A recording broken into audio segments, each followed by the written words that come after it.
Hello, everybody. Welcome to our Ring of Fire meeting, last meeting of 2025. I am super happy and excited to be here with you guys and to see all of you together. It's so nice. And just how it happened also because the last meeting that you guys had with David was supposed to be together with me. Yeah. Um, and that day I had no electricity because, I am remodeling the house and all. So, they had to fix something in my electric situation, like inside the house. So I was without electricity for like half of the day. So I was like, I'm not gonna make it, David. Like I was trying to make it on the phone, but I wasn't gonna be comfortable. So I was like, you know what? I'll just offer the extracurricular meeting for the Ring of Fire. So I think it was perfect. And also this day, I don't know if you guys know, but my father that passed away about 16 years ago, and Mm. today is his birthday. Oh, So. Yeah, it is that's probably why also I am a little bit more emotional. Jeff, you got here a little bit later, but like when I saw everybody together, I was just um really happy to see everybody together. So thank you all for being here. And the purpose for this meeting, I thought it would be really great to just go through the last program, the red program, which is really technical, you guys. Like the first part of it, even when I listen to it. Oh, Laura's here. Let's say hey to Laura. is it 149 or 150? You mean 150, oh, the 150. last one. Good now. Laura, hi. Hi everyone. Hi, nice to see you. Nice to see you together. Where are you? In Delft. In Delft, okay. And Mirjam too, from Germany. You're all Everybody, listening birds? Yep. okay. Welcome, Laura. I think Sue was coming. Did she Yeah. say she was coming? She said. Yeah, but maybe she had family coming in. Yes. She Yes. said, She oh, said she yeah. want to work. She want to try to join. Okay. All right. So, I was saying that we're gonna go through the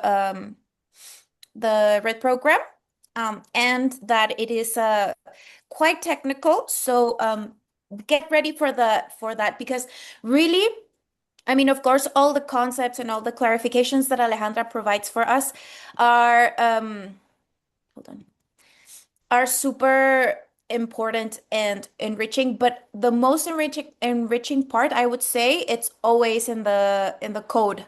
Like when we are able to focus our attention and slow down and just look at the numbers and how they just provide all the support of what Alejandra is saying, I just think it's amazing. So I'm gonna do that. I'm gonna open the, you guys can see it? Yes, yes. Okay, great. So what we're looking at now is the Ring of Fire for 2025. And it is a very important Ring of Fire because Alejandra said that this is now the you guys want to mute your microphone? Yeah. Yes, but she can do it. Um, why is this Ring of Fire so important? Because it has the fourth cardinality included. And this is something that Alejandra has been talking about all year. How we have reached a moment in the development where we are including the container. We have seen how this has all progressed for 13 years, right? For 13 years, Alejandra has been very consistent and convergent from the first minute in everything she has been saying. But from the beginning, she wouldn't even talk about the solar consciousness or Earth or the solar system or anything like that. She was always talking from like the foundations, like the most precarious concepts we have that are atemporal, that are not temporal, and that are the basis of everything that is temporal and everything that is material. But now, through all the development, now Alejandra has reached the place where we are including the fourth cardinality, where the third dimension is included in this dimensional connectivity. So it is like a very, very important moment for us. Well, for us specifically in the community, because we are the ones that are able to see all of this firsthand. So we are now right here, right on the 10th day of the Ring of Fire. It has been for me really, really enriching, really amazing. And we are very close to closing the year. We're 3 days apart. So we know that 363 is on the far right, 357 is on the far left. And then like these are like the four most important, like of course, positions of the clock, right? The things that make the delimitation, the positions that make the delimitation in the Ring of Fire. And then another, she hasn't really developed it this year, but she has before, where we have the NO cardinality of the Ring of Fire, SO, SE, and NE. So right now, if we look at it that way, we are on the far right position of the Ring of Fire, which corresponds to the SE cardinality. And well, as you're going to see later, she focuses a lot on the apparatus 396, which is really important because this specific apparatus has 444 years of separation from from apparatus 396, which is the apparatus of the anomaly, right? And we have been talking about that a lot for all of the development. Another really important thing that happened in Lab 22 was that, I don't know if you guys are aware of this, but Darío Moyano's mother passed away. Are you guys aware of this or no? Did you hear this? No? Okay. This is a very, very, very important situation or event. Because we all know Darío, we all know Darío's defects and flaws, right? But for I think at this moment, for his mother's death, personally, I was able to understand a lot of things.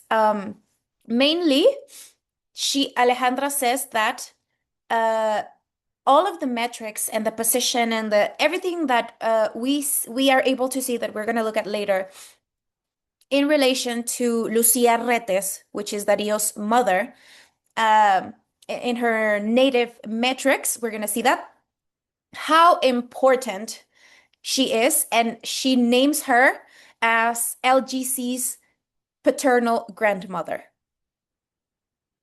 And she also says that Darío is LGC's father.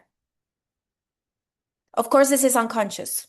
The people don't know anything about this, but Lucía Retes provided the matrix where Darío was able to be born into this world and provide that powerful anchor so that Alejandra could support her physical body so that the signal could develop itself, right? And one of the things that Alejandra has said about Darío is that, okay, we know Darío is flawed, but if we look at Darío and we look at him structurally and we try to understand him from that perspective, we are going to see many things and we're going to be able to understand how he functions. But the most important thing is that Lucía Retes passed away on the last day of Lab 22. Okay? So what Alejandra says is that this was a derivation because she died at peace with the memories of the container, the memorials of humanity. Because Lab 22 context has to do with the memorials of humanity, because it is the last day before we enter the Ring of Fire. And that is where she passed away. So Ale says this was a derivation. her death was a derivation. So it is like really, really important. The first time that she spoke about this, honestly, for me, it took me quite a few days to really gather this and get a grip of the importance of this, okay? Okay, so what Alice says is that the space-temporal structures uses us as contents to write the stories of the structure with through our histories. So our histories are used by the structure to write its own histories. We are the contents of that structure. Okay? So we are going to learn a lot. Okay, another really, really cool thing that Lucia Retes's death, I mean, with all due respect, of course, we don't want anybody to die, but this is teaching us a lot as a community, is that Alejandra internally in the 7011 group has been working with routes, okay? And she's been meeting with everybody from the group. And one of the things that she's been working lately with is the grandfathers, okay? Our grandfathers, our four grandfathers, the two paternal grandparents and the maternal grandparents. So the fact that Lucia Retes is showing us all of this, and the fact that Lucia Retes is LGC's paternal grandmother, it is going to unfold. This is like the beginning of a waterfall of things that we're gonna learn, and we are gonna learn things at the level at a different level now, and it's gonna be more of the human structure, I think, is gonna be included in what we're gonna learn from now on, I think, because of what Alice said that she's including the development itself is including now the fourth cardinality, okay?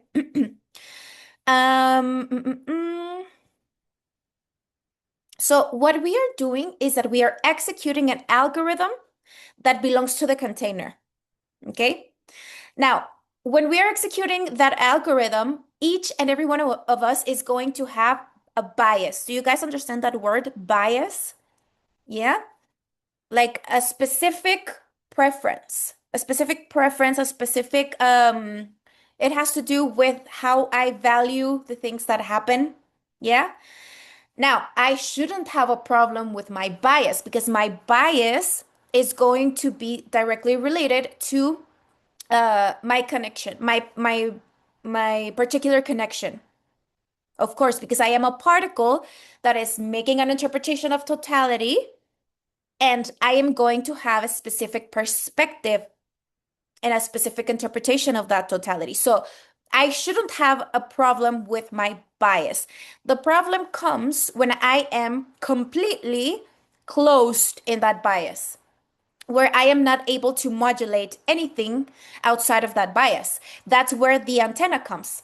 The antenna is responsible for modulating things that are going to be outside my bias, because my bias is going to be something that I'm going to be using while I am inside the fourth cardinality.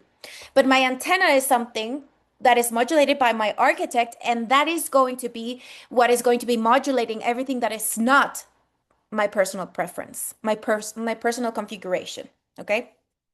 So we're going to be executing an algorithm that belongs to the container. We're going to have experiences inside our own preferences, and that memory is going to be recorded in the container. Okay, I am going to record it. If we talk about it at the level of the human, at the level of the scale consciousness, which is the last link consciousness, I'm going to record that according to my own preferences. But the container is going to be recording that objectively, okay? Without the bias.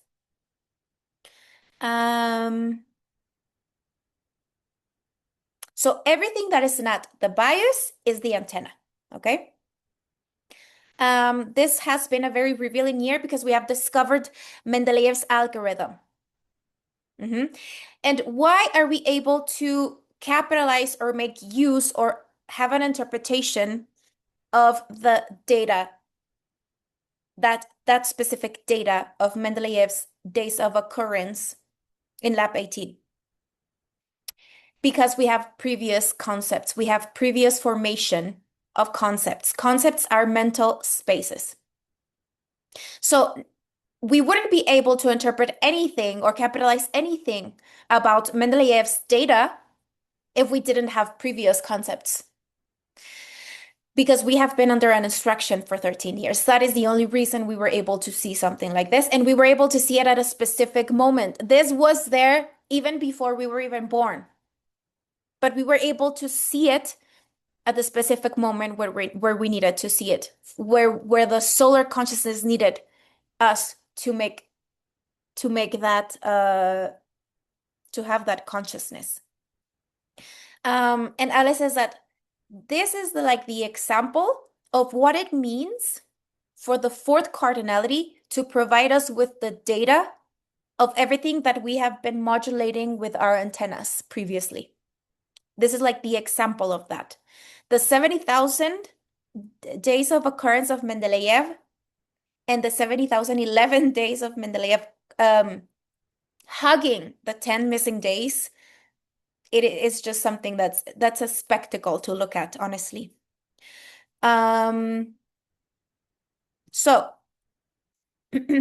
first, maybe we're not sure about this, but probably the purpose of removing these 10 days from that specific moment in the structure was to manipulate the solar code, right? The thing is that the solar code, through this exam and this thesis that the sun has been going through, has been repairing all these errors. And now the sun, the solar consciousness, is going to be able to use this as an interface, as a matrix of connection between matter and antimatter, which is what is being repaired right now, which is what wasn't working before. There was a disconnection from the matter. There was a complete identification with the matter. And there was no construction of the concept of primary unfoldment and having an abstract identity. Like there was nothing related to that. It was all matter, and we were all just identified with the matter. So this has to do with a reconnection, and of course everything that has been happening with the periodic table. Of course, that is like the main thing, is this reconnection between matter and antimatter. So the characteristic of lab 23, which is the Ring of Fire, is that it has 13 spaces, and it marks a separation between the documentation of humanity and the solar code that's going to process all of that. That is the difference between the solar calendar, the Gregorian calendar, Julian Gregorian calendar, and calendaria. Julian Gregorian calendar does not have this separation. It is all, it has no separation between the solar and the social. Calendaria does. And not only does it have the separation between solar and social, but it also has the separation between the first 11 labs that have to do with one and the second 11 labs that have to do with one that is not me. And then the construction of community. So it is very, really greatly separated, because we're going to repeat this every time we have a chance. What is a calendar? It is a structure of transference of solar consciousness. It is the way that the solar consciousness matrixes itself, so that we as content are able to, it is an instrument of connectivity, okay, with the that is like the space-temporal structure that provides us with that connectivity. So this new form of structuring, which is calendaria, is very important, but it doesn't mean that we're gonna stop using the other calendar. No, we use both, and we are able to capitalize both and find that specific function for each. So lab 23 has those 13 spaces that mark a separation between the documentation of humanity and the solar code that's going to process that. Okay. So everything she says that everything she showed in red 150 is in honor of Dario's mother, Lucia Retes. And well, this is going to teach us a lot.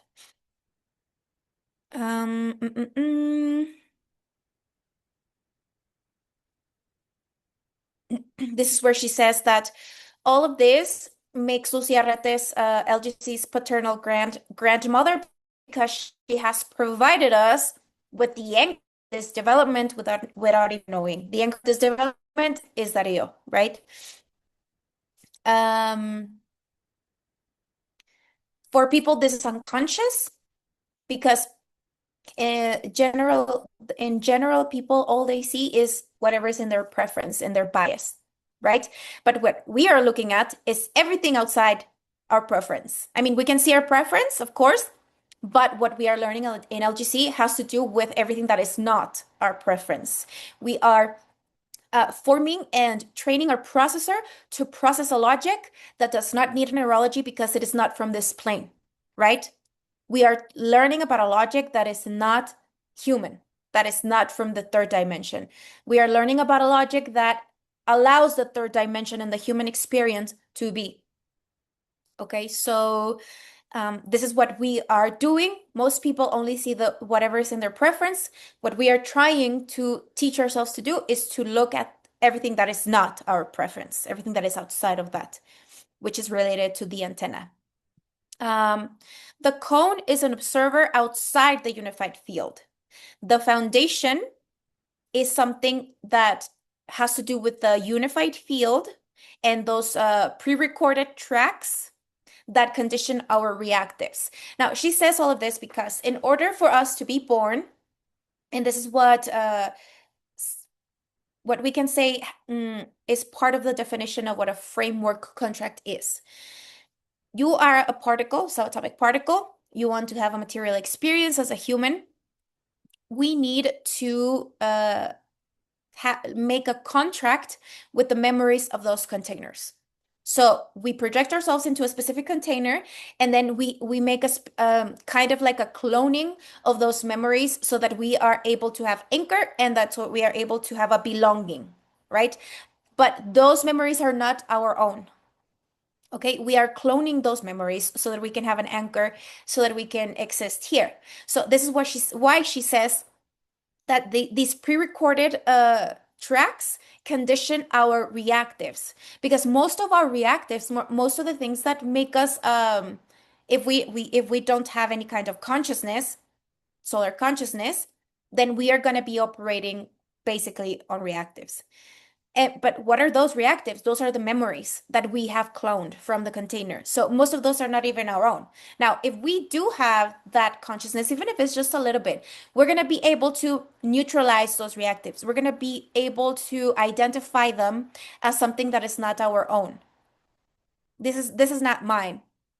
And honestly, for me, I had a specific moment in this year where this was really clear for me. It was like all of the reactives from the memories that I had pre-pacted with came out, and I was widely aware that those were not mine. Like I wasn't identifying with those. And it is very subtle because imagine we are born and we are standing on those memorials to develop our own lives. So of course, those things become part of our identities. So it's really hard to start not identifying with those memorials. It is like really, really difficult because it's part of our identity. It's like, okay, if I'm not that, then what am I? And that is like one of the most difficult things to get through in this development because our identities, our material identities start to become breaking. They start to break because why do they break? Because what we need is to create an anti-material identity, which is the primary one, and it needs to be the primary one. Okay, so Lucia Retes was born in 1932. We have 32 columns in the periodic table, and then we have orbitals 1 to 9. Okay, very powerful year. The way that we perceive, that is the periodic table. The way that we perceive has a matrix of 32 columns times 7 levels, which is what gives us 224 spaces. When we reach 2024, in a normal year, we find August 8th. But then we also have Oganesón, which is we have talked about this before, I think. Oganesón is element 118, right? And it is what kick-starts the task of the Toganesón, which is 119.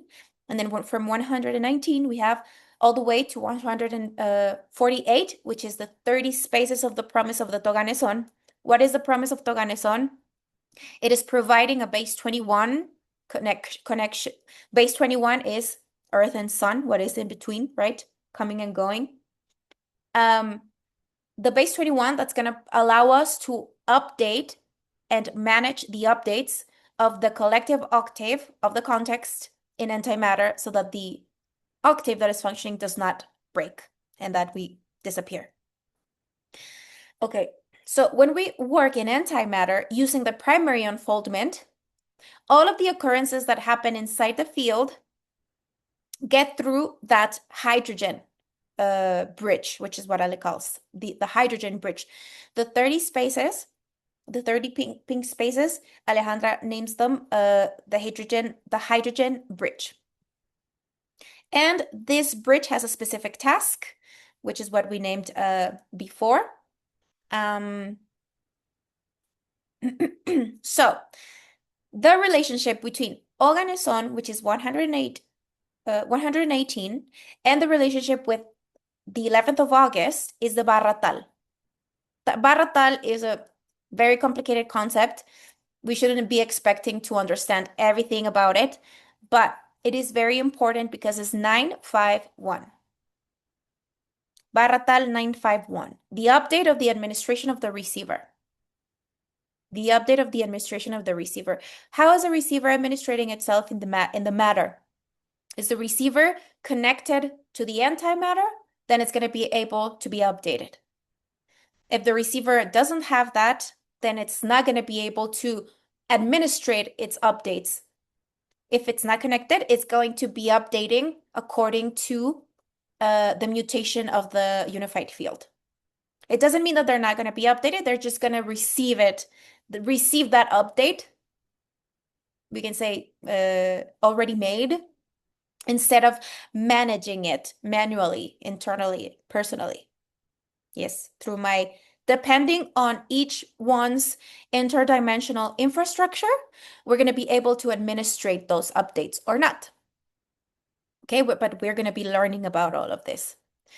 And she also says that the Barratal is it has to do with our paternal line.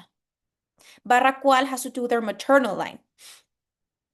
Barratal has to do with how I perceive myself, and Barracual has to do with how others perceive me. Okay?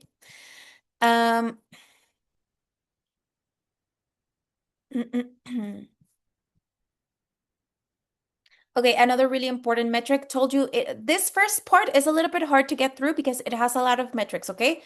But then I'll tell you when when that softens up a little bit. From the 22nd of August, which is Lucia Retes's birthday, to day 352, where she passed away, Vuelta 22, contexto, we have 118 days. So this corroborates what we were saying earlier. It is a derivation of the memorials of humanity. You see? Derivation of memorials of humanity. And we are talking about a structure that is purely global. We are not talking about people, okay? We are looking at the marks of the structure. This is pure LGC. Pure LGC. Okay? So on day 118 of her 93 years of life, she becomes at peace with the memorials of the container. At 118 days. This is very impressive and impeccable work from the solar codification. This is solar codification and consciousness, of course. This is an instruction for all of humanity, even though it is not comprehended fully, right now, but it is on its way to be comprehended. Okay, we are just like seeing firsthand these amazing things happening, and the fact that we are not able to understand them completely and fully, it doesn't matter. It is fine. We can just leave it open because we know, like by this moment, we should know that this is just how LGC works. We understand it later. But we are witnessing these things happening in real time. So Alejandra also finds the metrics of Justo José de Urquiza. Remember, Justo José de Urquiza is the first constitutional president of parameter 54. Parameter 54 is really, really important because it administrates the filter between matter and antimatter, okay?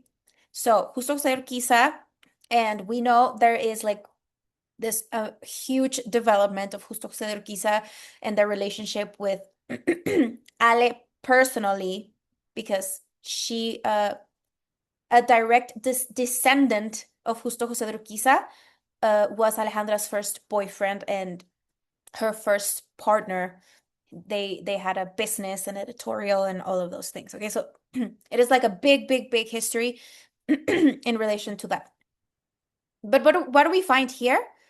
4779-0. The relationship between Lucía Retes and Justo José de Urquiza is 4779. What do we see there? Plata, oro, gold and silver.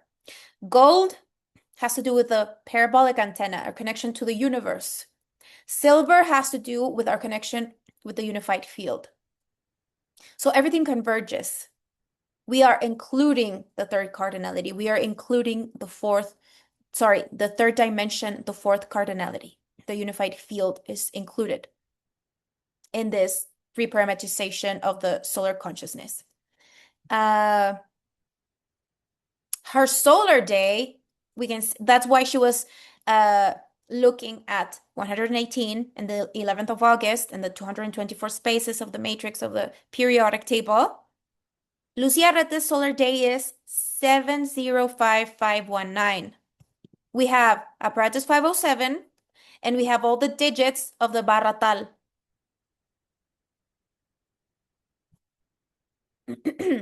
And then she goes on, Alejandra, saying that this solar day made her go look at the solar day where this began, where we have 705000 until 705999. Why? Because we have apparatus 507 there in the solar day. So she's saying that it's very likely that there are many people alive that are native to these solar days, and that they are between their 92 and 94 years of age. And these are the people that are going to be providing the necessary documentation to take this forward in this new restructurization of our foundation. So these people born in this margin of time are very important. They're going to be providing the necessary documentation to move this forward, okay? Why? Because the fourth cardinality is being included. Because for us, the ones that had early resonance with LGC, our route of formation and understanding of the signal was completely different because we had no documentation to corroborate anything with. It was purely with the antenna and purely with the architect. The people that are going to come later, that are going to resonate later with LGC, these people are going to have documentation. Okay? So here we have the specific metrics for solar day 705000 and 705999, which is between March 22nd of 1931 and December 15 of 1933. So if we look at this, Alejandra reads it like it is an impressive reset of apparatus 507. Why are we looking at dates that happened almost 100 years ago? Because the solar consciousness is atemporal. We're talking about a subatomic instance. So it can access any point in time and fix whatever needs to be fixed. Okay? These are lines of code. Of course, for our little human brains, this is difficult. But if we are here and we have been here for 13 years, then it means that we probably are able to do it, okay? So all the human people born in this range are providing the they are providing all of their experiences, their all of the tracks that they left in this container to reinterpret apparatus 507. That's all I can say, honestly. I am still working in my head with that.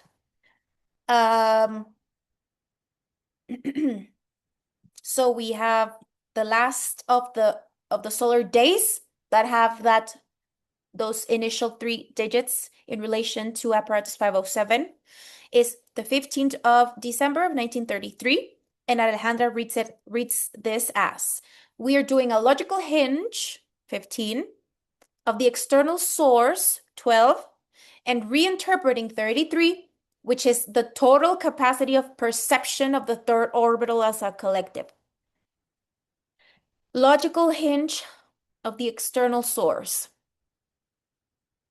And reinterpreting 33, which is the total perception, the total capacity of perception of the third orbital as a collective, because this is a collective of particles.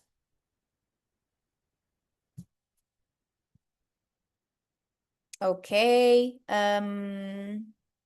So going back to Lucia's native solar date, 705-519. So these are the digits of the Barratal. She's saying this is the scaffolding of the Barratal, which is going to allow us, which Alejandra has been saying this for years, differentiating the imaginary aspect from the anatomical aspect. Very precisely. And not only that, but differentiating the particular imaginary from the collective imaginary. Okay, so differentiating the imaginary aspect from the anatomical aspect. We have been talking about this so much, right? Because in the primary unfoldment, I have no limitations. So if I, as a particle, project myself into an experience that is material and that is a collective of particles, but I still perceive myself as totality, because that's primary unfoldment. If I am not working with my concepts and reasoning about the primary and secondary unfoldment, then I am always going to be confused with my imaginary aspect. I'm going to be confusing my imaginary aspect with my actual material anatomic aspect. And that generates a lot of turbulence and a lot of disturbance in the unified field, where we have many other occurrences occurring. Then she goes on looking at Lucia's when Lucia was born, from the foundation of the wheat, how many days had passed. We see here 4, 5, 6. Again, the filter 4, 5, 6 is the filter between the subatomic and the anatomic, right? In the Google day, we can see 119, Toganeson and the antenna. And then how many days before the conceptual base of LGC, meaning the LGC calendar, happened, and Lucia's native date is 30369. We know 369 is the complete aligning of the right. So we have all of these convergences with Lucia's native date. And then Justo José de Urquiza, going back to Justo José de Urquiza and the importance of parameter 54. But the thing here, like the most important thing here, is the constant between these two dates, right? Which is 47790. Okay, so there's a reset there. We're talking about the structure of the solar consciousness structure, okay? The code there.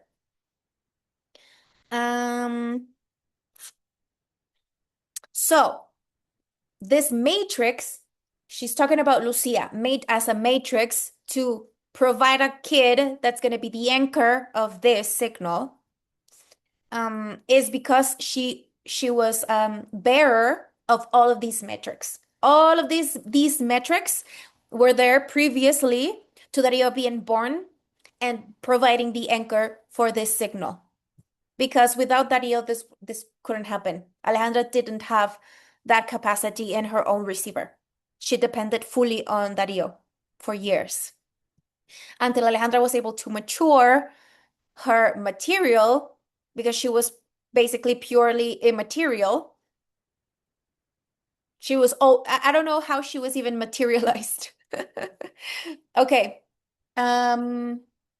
So thanks to that, she was able to anchor the communication, make the signal dialectical, and it was thanks to all of these metrics. I know going through these metrics is really, really difficult. But it is very important that we train our processor to and focus our attention, because it's about focus, right? The observer and focusing. Because once we reason the logical route of what Alejandra is communicating us, when we go to sleep, this migrates to another level and takes care of all of that. But it is really important that here in this position inside the unified field, with solar consciousness included, we do these reasonings, okay? Because it has to do with the unified field. Okay. So the bimetallism law, we also, I don't know if we have talked about this in the cycle specifically, but it has been around for a while in the development. Bimetalismo, it is a law in Argentina that I don't think it's active anymore. But what we're looking at is the metrics of the structure, right? And it has to do with including as much as gold and silver in the transactions, in our economical transactions, okay?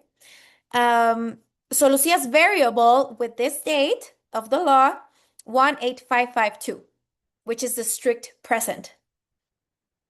Okay.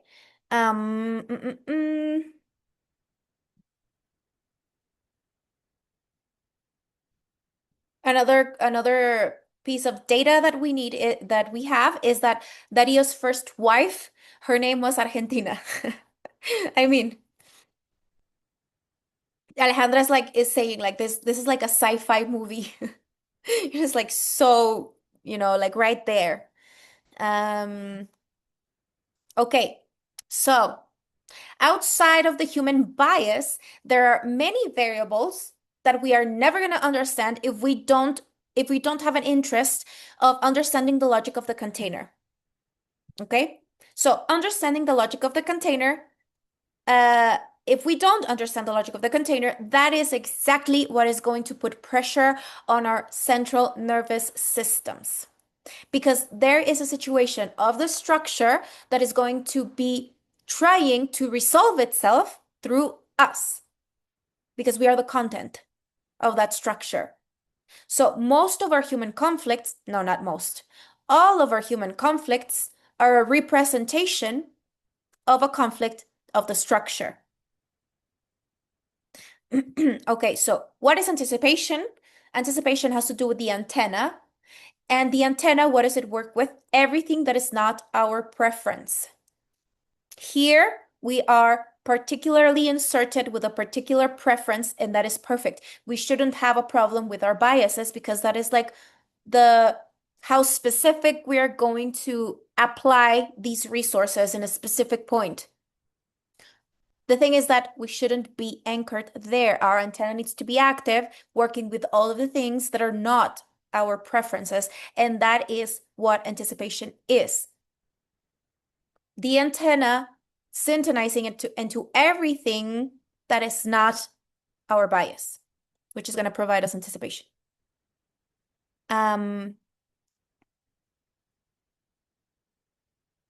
So allowing our observer to focus on the variables of the container allows our antenna to open.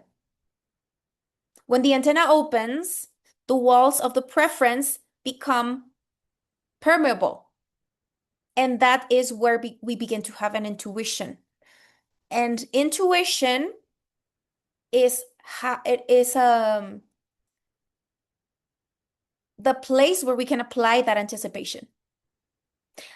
For me personally, these last days of the year, my intuition has increased like crazy. Like crazy. And it's almost never wrong. Why? Because I am not interpreting the signals through my bias. I am interpreting the signals. I am receiving the signals first with the antenna. Everything that is not my preference. And it's almost never wrong. It's almost never wrong. And learning to trust that is directly related to my capability of allowing my antenna to modulate things that are not my preference. Okay. So intuition slows down the octave because I can begin to establish something new. Intuition is something that it's an anticipation signal from the future. So it allows me to slow down the octave and insert something new inside the cycle. Instinct blocks whatever's new and only wants to repeat what has already occurred. And that is like the safest, of course, because it has already happened. I know what's going to happen. I'm not going to venture myself into something new. But if I have all of these resources from 13 years, of course, I'm not going to want to repeat anything. I'm going to be really excited about the signals in anticipation. I'm going to be really excited into learning how to insert new things into the cycle. I'm going to be administrating my updates. I'm going to be administrating my life cycle personally. No one's going to be managing it for me. And not only that, but I'm going to be part of the improvements of the structure. And then I'm going to see how that has an impact in the collective. Except that I'm not going to get a Nobel Prize and no one is going to give us any prizes for that. Only we are going to know what we did and how we helped and we participated in the improvement of the structure. But the main thing is that I am going to be in charge of my own life cycle. I'm going to be administrating my own life cycle. I am not going to be making some external entity responsible for the lack of quality in the codification of the experience of my life. It's going to be me and only me because I am responsible of that. I am administrating my own life cycle. But then another thing there is that we have to work with our self-rejection. I can't be rejecting the defect that is the anchor of my existence and that's going to allow me to create improvements. No, I have to be completely fine with my preference. I have to be completely fine with my defect, my flaw, my margin of error, my scope. I have to be completely fine with all of that. And I have to be using all of that and expressing all of that so that I can see where the faults are so that I can continue improving the code.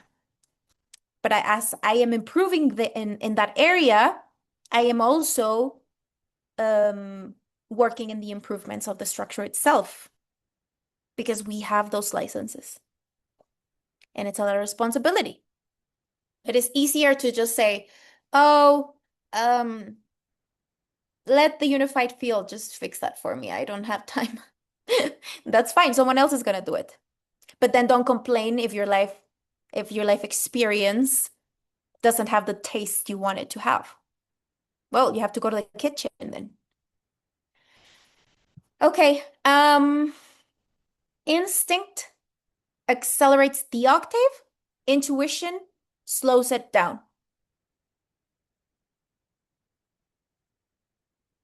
Okay. This is a very particular ring of fire. We're going back to the metrics again. Okay, Alejandra has not spoken about the foundational pattern in the red program yet, but we have this situation that is related to the leap seconds. We have the leap second matrix, right? The 27 leap seconds that happened from 1972 to 2017. We have 27, right? We have three calculators and all of that. Okay, there is another one that is called the foundational stencil of the leap seconds. We have the leap second stencil and the foundational stencil of the leap seconds. I don't know why she hasn't presented it formally, but this is where the concept of foundational pattern comes from. And the foundational pattern is 7 is when a solar day has six digits, and the first digit is 7, and the last digit is 6. That is the foundational pattern. Now, having a solar day with the foundational pattern in the position of 353 in the ring of fire of the Asumi year of apparatus 507 is like a foundational pattern in the solar day of 353. That's like that's a lot, okay? That's a lot. So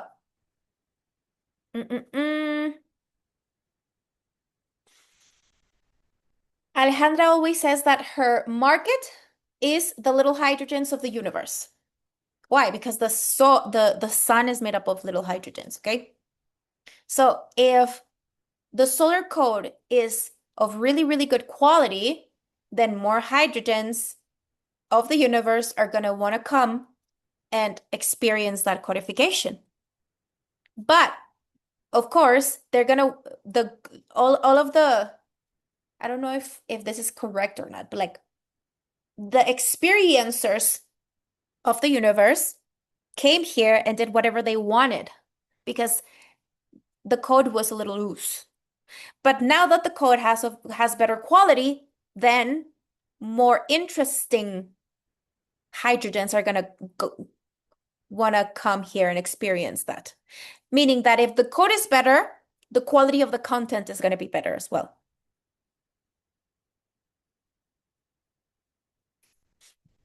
So she's saying, my market is the hydrogens of the universe.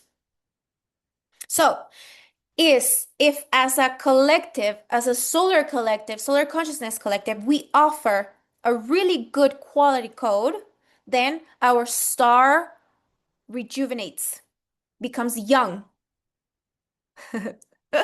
The source of eternal youth, which what we all want. And not only we want it, the sun itself wants it. Why does it become younger? Because it gains hydrogens, because the experience is much more developed. On the other hand, if our code becomes more and more oriented to experience, then the hydrogen burns out and our star dies. So Ale says, my responsibility is that the star gets younger, not that it dies. That it wins at the scale of the hydrogen because the code is really good. So that is what the hydrogen bridge is about. So that every little hydrogen can control its own materialization. That is a good quality code. A hydrogen wants to come here because it is safe to come here. I'm not going to be lost in the labyrinths of bad quality codification. It's safe to come here. I'm not going to lose the reins of my experience while I'm materialized.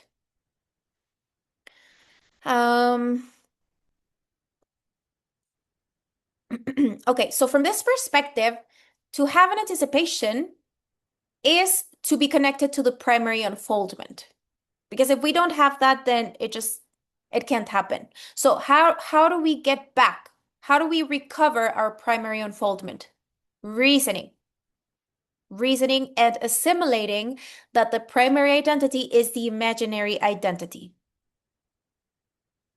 and that the anatomical destiny depends on that primary identity. Because if the identity is just put, set, and crystallized in the anatomic, then we have fear, repetition.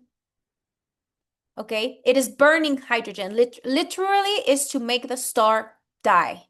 If our identity is placed on the anatomic and on experience is to burn hydrogen and to make the star die.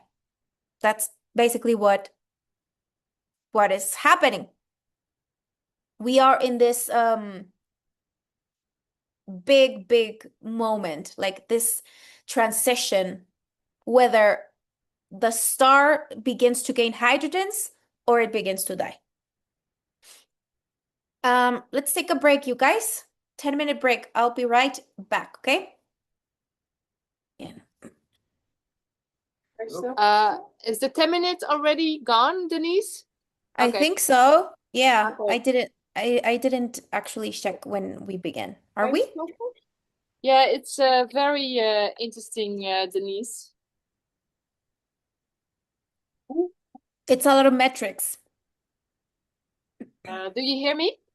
Yes. Oh, wow. Bert, he put on a box. Oh, sorry. Is er nog? Ik denk dat jij dan met je hoofd hiervoor gaat zitten. Of niet? Zo? Ik zit goed hier eigenlijk. Do you hear Alleen us, bij Denise? schreeuw. Yes. Can you hear me? Yes. Yeah. Oh. My father's birthday is 30 May of 131. He died already in 1982, so a long time ago. Mhm. And Also, maybe he has the solar day. have you the app of the solar day of 30 May 131? 13 mei? Nee, 30 May. 30 mei. 30. Gaby is opening the app of the solar day for 30 May 1931. 1931. 30 Mei? 1931. Ja. 1931. 705069. 705, nog een keer. 069. Oh, 2 nullen. Denise, the solar day is 705069 of my father. 705. Okay. He passed away. Yeah, he passed away the 4th of December in 1982. And so since this year, since this December, I feel a good connection with him. Before it was tense and emotional, but now it's peaceful and loving for the first time in my life. Okay. Well, so we have, what's the name of your father? Theodorus Henry van der Meulen. Shall I write it down in the group? Yes. Yes, please. It's a very Dutch name. Okay. Theodorus. Dat is echt super Nederlands. Ja. What is his birth date? 30 May 1931. 231. Okay, let's see how many days of occurrence we have today. I write it down in the group. Okay, thank you. 30th of May, 1931. And he's born in Rotterdam, raised, and that's Is het 30 mei? 13 of 30? 30. 30. And my second name is Henriette, so I'm named by my father. Okay, Henriette. So I I'm wrote just it in the telegram. Mhm. Zie je, ben niet daar. 52. Kijk, Oh. was het. Okay. 52. He was so young. Yeah, he committed suicide on the night from 3 to 4 December. So everything in my life, it's 3, 4. and also 12. It's 3 mile. Count Print. 4 It's 12. is 12. And I was in Hungary for my work. So Hungary is 3-6 and Budapest is 1. So I arrived the 3rd of December in Budapest. And the next day I felt really terrible and I didn't know why. And I had to send something to Gabi. And then I saw the date, it's 4th of December. And then I realized, this is the day my father died. Yeah. Mm-hmm. And then I wrote an article and I cried nearly the whole day. And Mm-hmm. and from that moment, I had many reactions, very lovable, and on social media. And from that moment, then my daughter, she sent me a message. She said, "Mom, go to the bath because in Budapest you have springs, water, very healthy spring water." And so it healed me. With what element? Sulfur? Silver, Silver. with the element silver. 16, eh? Element 16. Yeah, that's element 16. We looked it up. Okay, so all of that are representations of things in the structure.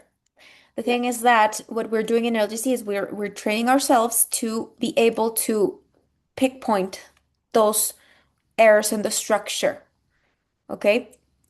Yes. So all of those metrics, it is important that we don't interpret anything and try not to relate anything to the human experience because that's what we do in LGC.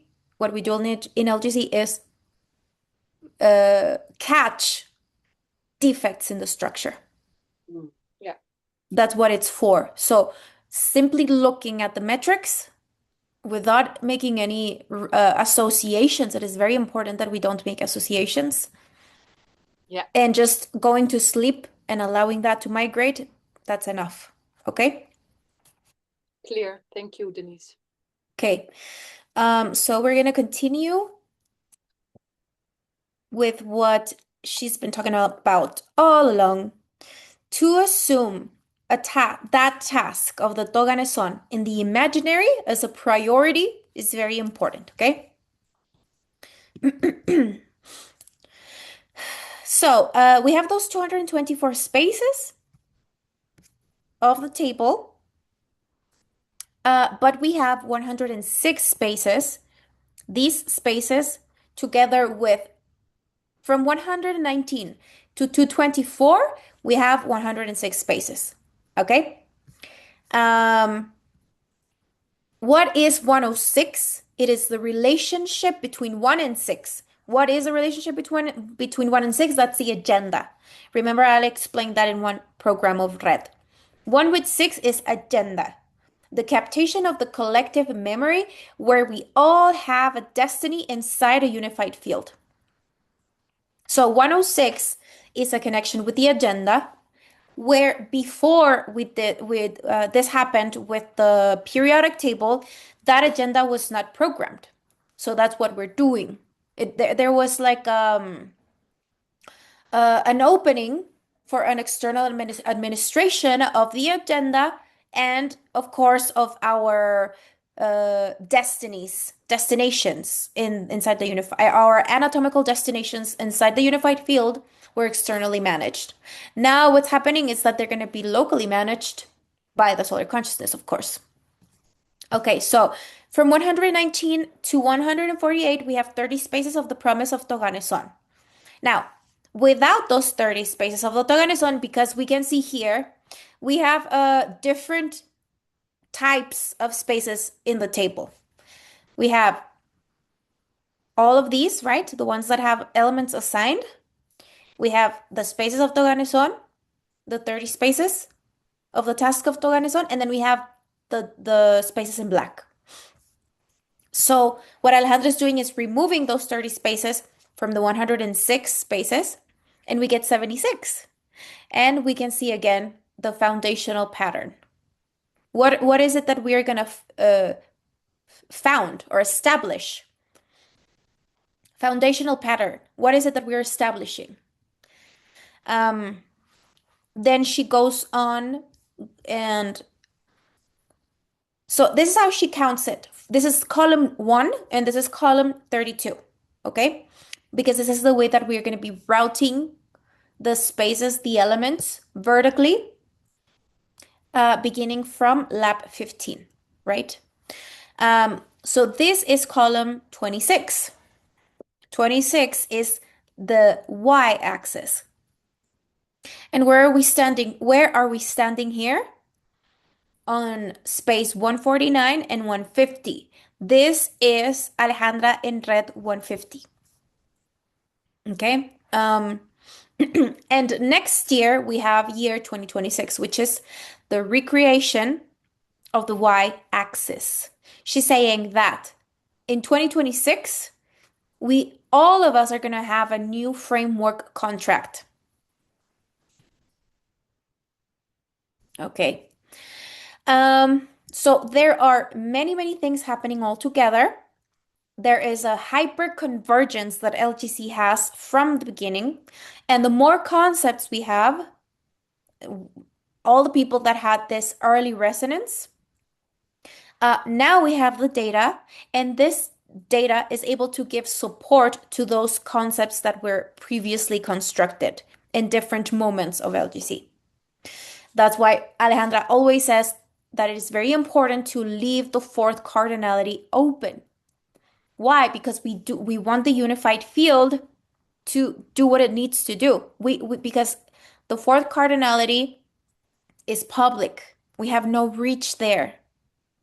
That's why she's always saying also that the only reach we have is in improving the processes, but we have no that is the only influence we're going to be having on the results. But if we are only focusing on the results, we have no reach there, because the result is a convergence of many processes, of all the occurrences that are happening all together in the unified field, right? So leaving the fourth cardinality open allows the unified field to provide us with the data. But remember, the first thing is the signal, which is mute. It has no text. It is not codified. That's why the concepts, the construction of concepts, allow us to later make an interpretation of the code. Okay? So we are now including the fourth cardinality, although it's being left open because we're understanding that it is public. The third dimension is not separated from the universe. It is included now. It is being included. So 7 with 6, we call it the foundational pattern. Every time we have a 7 on the left and a 6 to the right.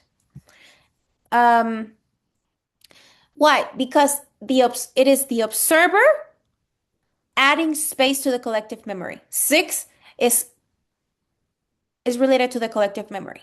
Now, if 7 is not adding new space to the memory, what is it that's going to be happening? All the signals are going to be coming, and we're going to be overriding in the memory we already have. But if we are adding new space to the memory, then we don't need to override anything. We're just creating new spaces. We're creating new concepts that are going to allow us to process those signals properly.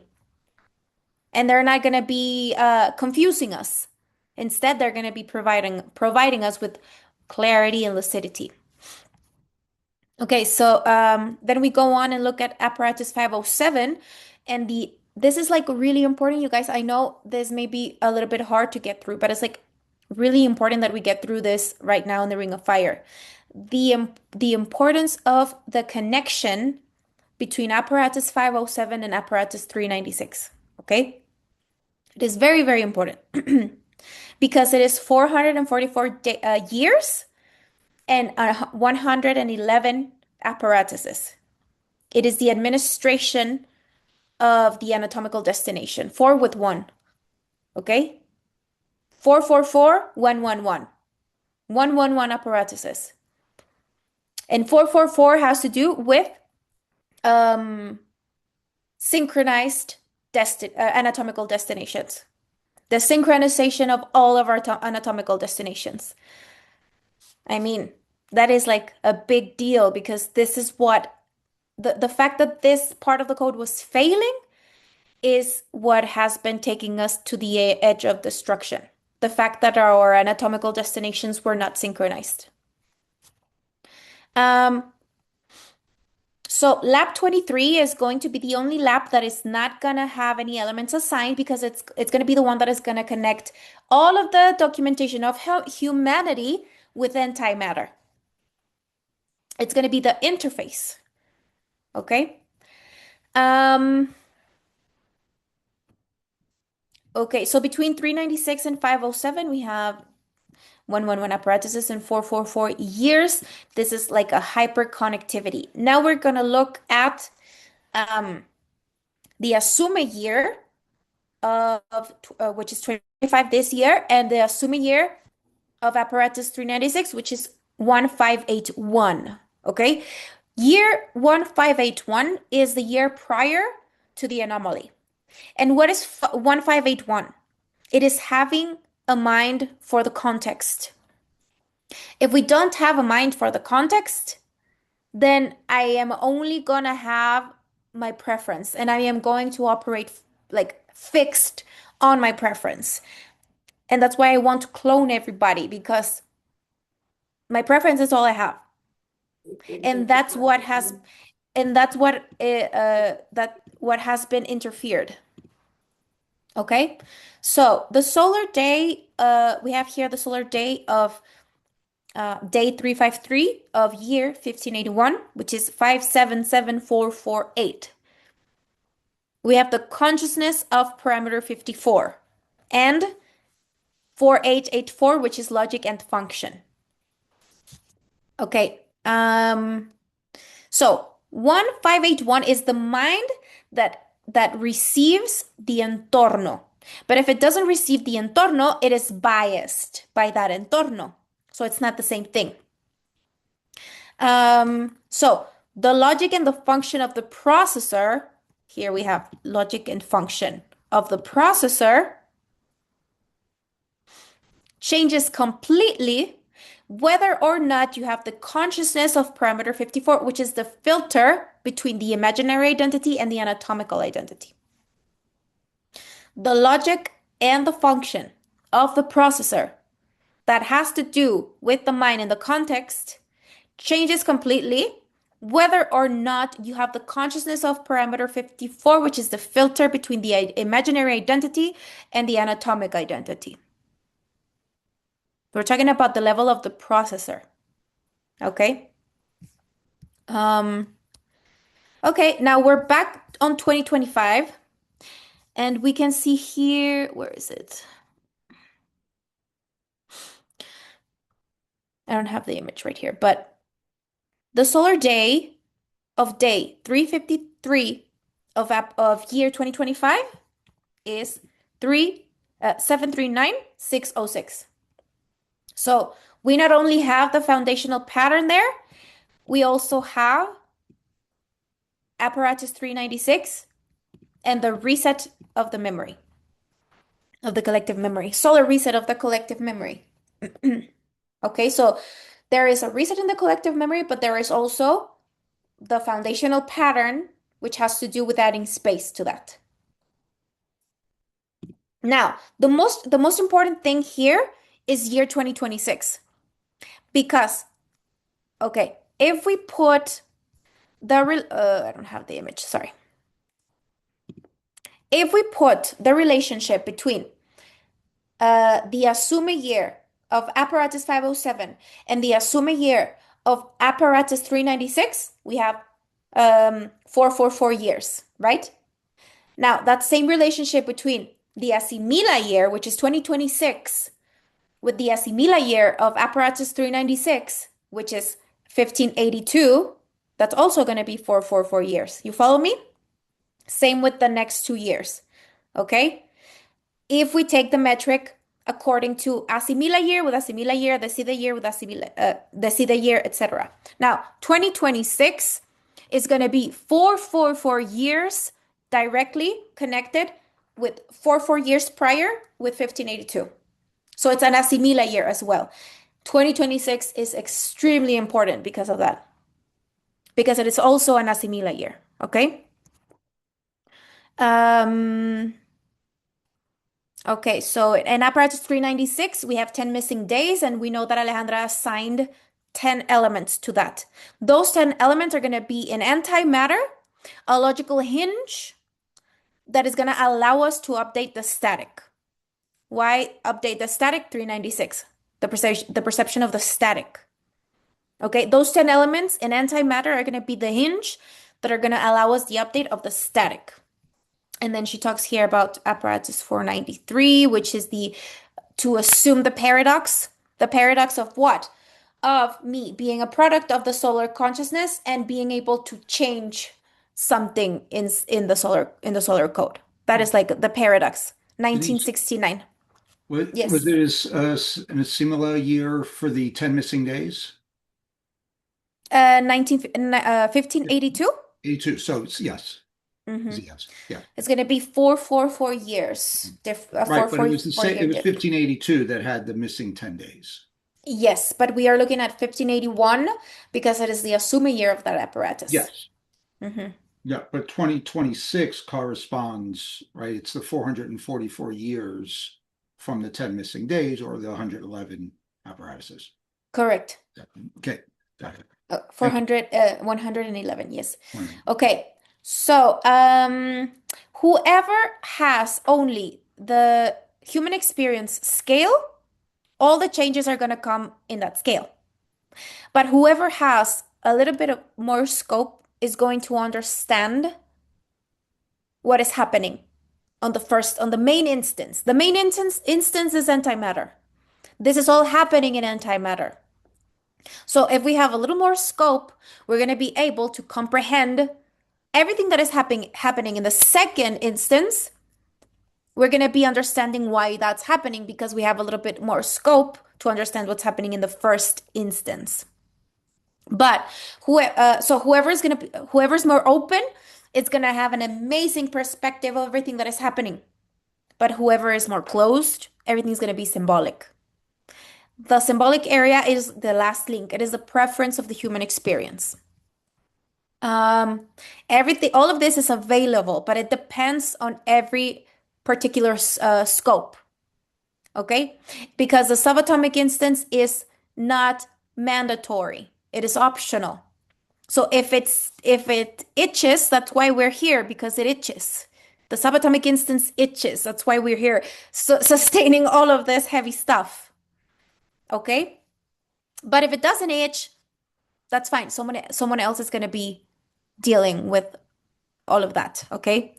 The container administrates the central nervous system of each of its contents. So to understand the variables of the container is to anticipate what is going to happen to the social consciousness. But the how it's going to happen, we're not going to know. We are just looking at the variables in the container.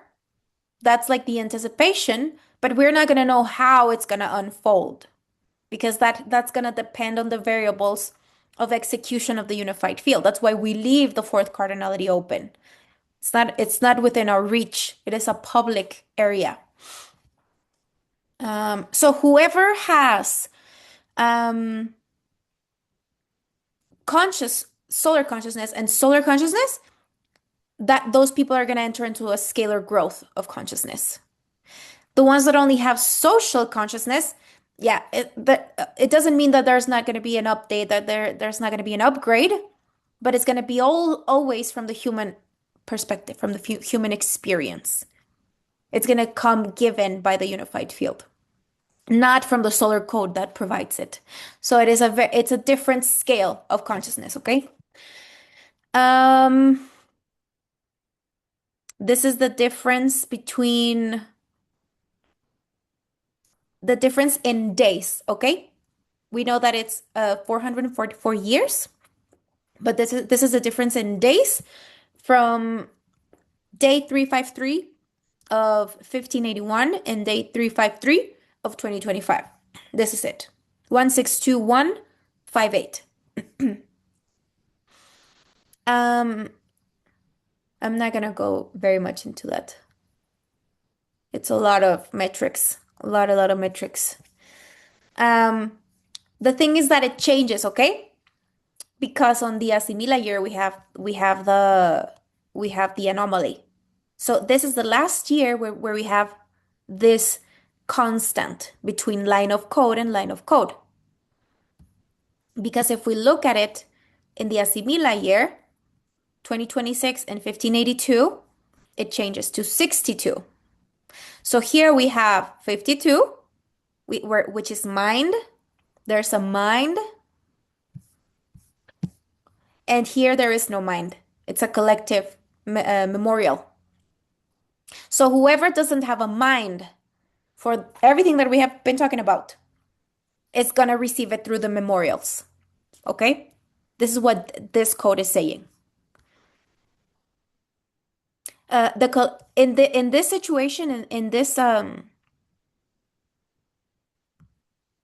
situation, the collective memory is the one that's going to provide the resources to those that cannot access it directly. Okay?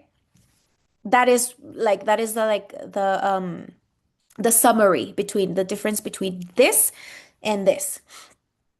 The ones that can access it directly, 58. The ones that cannot access it directly is going to be through the collective memory, 68. Okay? We are in a development that has to do with turning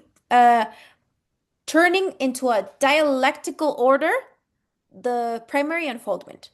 Turning the primary unfoldment into a dialectical thing that can be communicated. To talk about a dimension that has a logic that does not need a neurology. Because that logic is produced in antimatter and it happens in real time. It does not need a neurology. But when we are communicating it, we do need a neurology. That is secondary unfoldment. But we are reasoning a logic that does not need a neurology. That's why we're saying reasoning, because all we are using is our observer, our abstract observer. So this type of connection with the antenna does not need memory. So what is it that happens usually? Memory substitutes assimilation. Why? Because of the anomaly. So we weren't able to assimilate anything in real time. So memory would substitute that assimilation because of the error in the code. That's why when the person wants to understand something that is related to LGC, they always want to relate it with something that has occurred, something that is in the memory. People always ask for an example because they need to associate it with something. It cannot be associated with anything. So the person wants to understand, they want to relate it with something that has occurred, and if they cannot relate it with something that has occurred, they can't understand it. You won't understand it because it is not in the collective memory. It is not in the collective memory. So there cannot be an example and there cannot be any associations. Okay? That goes to my question I had in the chat a little bit, and maybe it's just a nuance answer, is then, if we're also here to kind of make meaning, right? And quality meaning, how do you do it without association? Even just the fact of language itself has an association. Because association has to do with memories of the container. Creating meaning is something that you do with your consciousness and with abstract concepts that you have been created, but those concepts are not they have nothing to do. When we're talking about the primary unfoldment concept, that has absolutely nothing to do with the memories of the container. So if you want to associate the concept of primary unfoldment with the memories of the container, that's an association, and that's not going to work. Right. But if you're creating meaning based on an abstract concept that you created outside of the collective memory, then that is creating meaning outside of the collective memory without making any associations. Okay, but it could also, I mean, okay, maybe I'm just getting too literal here because I'm creating meaning, right? English is my native language. So I'm using that language, which is in the in the fourth quadrant, in the social quadrant to begin with. Is No, that when you use language, that's secondary, that's a secondary instance because okay? you are receiving the meaning in mute zone. It's abstract, it's completely mute, it Mhm. has no words. Okay. And Then you then, are explaining to yourself in your language whatever is happening to you. okay. So, right. But So, mhm. but it is not codified. The creation of meaning is prior to the explanation Okay. of yourself to yourself Right. of So to what do that the meaning is. explanation after the meaning creation, by necessity, you have to do an association, but it's not the primary, it's the second No, it's not an association, it's an explanation explanation. Okay. because a language is a it's a code, but it's going to depend on your concepts. The how you use your language is going to depend on the concepts you have previously. Hmm. Because if you have only a social consciousness and you're trying to explain to yourself what happened to you, you're going to use the concepts you have. And those concepts are going to be completely associated with the collective memory. Hmm. But if you are a trained solar consciousness and you're creating an abstract identity, then you're going to use that same language, but you're going to be based on different concepts to explain to yourself the meaning of what happened to you. Okay. Does that make sense? Yes, consciousness is struggling, but I get it in a different space. It's my brain wants to kind of counter it, but it's not Associate. associate. Yes. Your No, I brain got wants it. to associate. Yes, yes, I got it. Don't associate it. Leave Mhm. it open. Yes. Yes. Yeah. Okay. Um, so the fourth cardinality is collective, but from the perspective of the architect is particular. Why? Because, okay, my architect is in contact with the unified field, but it's outside of the unified field. So that the connection with the that the architect has with the unified field, that's going to be particular. But the fourth cardinality itself is public, is collective, okay?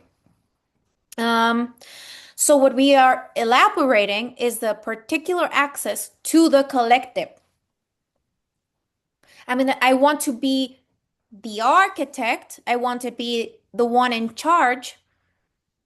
My abstract aspect, that's what I mean when I say I want to be in charge. My abstract aspect in charge of the anatomical destination inside the unified field. But in order for me to do that, I need the proper concepts. If we have those concepts in clave de sol and the mental spaces are configured, then I'm going to be receiving the signals before those signals arrive directly to the reactives of the memorials of the container. So the signals are to have properly created mental spaces, which are the concepts. That's going to be like the basis of the processing of the signals. I'm receiving signals all the time. So if my processor is not exercised, if my concepts are not properly created, then those signals are going to do whatever they want with me. I'm going to be completely out of control. My anatomical destination is not going to be, I'm not going to be in charge of managing anything because those signals arrive directly to the reactives, to the memorials. Okay, so that is like why concepts are so important. Concepts are super, super important because they are configured mental spaces. Um,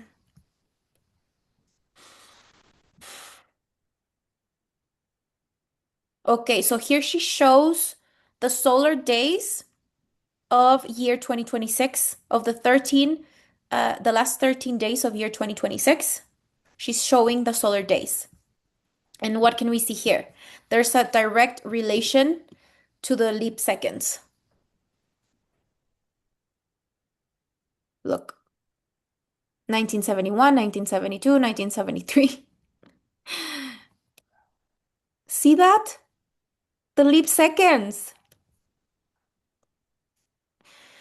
So we can see here,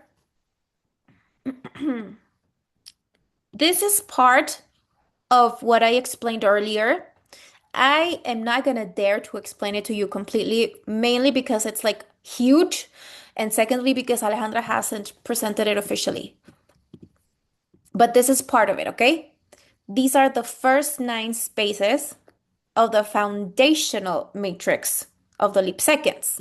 This is where we find this is the first foundational pattern that we recognize. And we have 7 and 6, and we have 1971, which is the year where the gold standard was removed. This is the 1st of July of 1971. And then we have the next foundational solar day pattern that it has 7 and 6, but it has 1972 in the center, and so on until 1979. And it goes on with all the leap seconds, okay? All the years of the leap seconds. I'm not going to go more into that. This is the date of the removal of the gold standard, 15th of August, 1971. That also has a foundational pattern in its solar day. Okay, so all of this transgression, because these are transgressions to the solar code, yeah? To transform all of these transgressions into the expansion of the code, and because the code then later translates into materialization of the star, that's like huge, okay? And that's what's happening. The transformation of these transgressions of the solar code into the materialization of a star. It is like big, big deal. So the year Asimila 507, in the year Asimila 507, which is next year, we are going to have the resources that are going to allow our cone to detect the imaginary plane first, and then secondarily, the anatomical. We cannot put the anatomical instance first because the anatomical instance is a result of the anti-material instance. We need to be us, because we have that itch that we need, assume that responsibility. The anti-material instance is the one that creates the anatomic. So it is like completely, it is not logical at this point to be fully identified with the anatomic because we now know. I mean, we've been formed with really sophisticated resources at this point. So, imaginary plane first, anatomical plane second. So, she's saying that next year we're going to have the solar resources for us to help us assimilate this. This is what we need to assimilate. To assimilate this is going to help us go through the route of the interpreter, not of the interpretation. Okay? Because if we want an expansion of the interpretation, we need to be pulling the signal before it reaches the reactive. And that's where the interpreter works, right? The interpreter, what is it going to be based on to expand the interpretation? Previous concepts that are clearly created. Mental spaces that are predetermined to receive those signals and expand constantly those interpretations and not just receive things that are already interpreted through the memorials of the container. Okay? So if I'm doing the other thing, that means that the golden standard is working. Because if I am a particle and I put myself inside a unified field where where there's a collective of occurrences, not just mine, if I put myself in there, but I am not connected with the logic of the container, what's going to happen? The cosmos is going to do whatever it wants with me. I have no choice. I have no connection. Okay? So communication always happens in the mute zone. Oh, wait, where is it?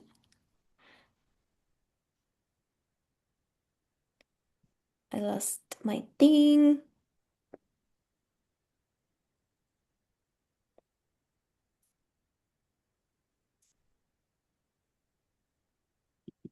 Yeah, communication comes first in the mute zone. So we have the mute zone first. Always the mute. Everything we are going to be acting updated way before we are able to communicate that. The update comes in the mute zone first. Then a lot later, we're going to be able to communicate what happened because it happens in the mute zone. We receive it in ALL first in the far left of the musical notes diagram. ALL, deep in the soma, mute zone. There's no text there. So we start acting updated a lot more like with a lot of anticipation before that I can communicate it, okay? The thing is that we have been taught socially that the first thing that ever existed was the word. No, the mute zone is first. Okay, so when we provide entity to the observer, that provides us with the access to the mute zone. Okay, the observation of the mute zone, no text. That's why this is like a formation. Because it is a hard thing to do because we are so accustomed to listening to words. And if there are no words, then it doesn't make any sense. But that's what the reception of signals is. Okay? So when we provide an entity to the observer, that gives us access to the mute zone. That is going to take us to another level. So here, Ali provides an example of something that is happening in parameter 49, which is Germany. She saw it in TikTok. I didn't see the TikTok personally, but she explains this. She's saying that there is this social experiment happening where they are using this fashion of identifying yourself as a dog, as a bird, as a mixture of whatever, you know. They're using that fashion, and people are taking imaginary dogs to walks. They are imagining that they have dogs to walk. Now, the way that Alejandra makes a reading of this is that a receiver, 49, which are so identified with the matter, how do we take these people to start to become familiarized with the imaginary? This is the reading that Alejandra provides to something like that happening, to people taking imaginary pets to walks in parameter 49. The reading that Alejandra provides to this is people that are so identified with the matter, how do we begin to make them familiarized with the imaginary? So she's saying that this is helping the people in parameter 49 to accept the imaginary aspect. They are working with the neuroplasticity of their brains. The thing is that this is going to be happening differently according to every code, because every code is going to begin to operate its own format of update according to the contract of the native. Okay, so every code is going to have a different format in which they're going to be updating according to, of course, the logic of the container and the new Solr code. Then she goes through again the feeling and the registering, okay? To feel, sentir is SE, a design, SE, a design, and then a consumption of my reaxis. So registering is not the same thing. Because when I am registering, I am liberating the interpreter. When I am feeling, I am assuming an interpretation already, something that's already interpreted. So it doesn't matter if it's a new thing that I am feeling, receiving, registering. It is not going to be new if I am feeling it, because I am integrating it with an automatic interpretation. But if I am receiving it, registering it, I am going to be liberating the interpreter. Okay, so it's going to be different to feel and to registrate. So once I was able to disidentify from the collective and just register the signals, then I'm going to be able to add some improvement to the collective. But if I am identifying completely to that and I am only feeling and I am only inside the unified, I'm not going to be able to add anything new, okay? So she's saying that this is a ring of fire that we never have experienced before because the fourth cardinality is activated. And it's activated from the container, from the public space. So getting through this ring of fire, it is important that we meditate on on the liberty that we have in our primary unfoldment and the frames that make the secondary unfoldment, because we should not confuse liberty with the frames. The imaginary is instantaneous. It has no cycles, no processes, nothing. The physicality has cycles and has processes. So if we really have worked with our primary and secondary unfoldment concepts, we are going to be improving a lot in the quality of our codification, because those are like the main concepts to have, to separate those things, the imaginary from the antimatter from matter, not confusing one from the other, separating. I mean, it sounds logical to do something like that, but we didn't have that. Everything was confused.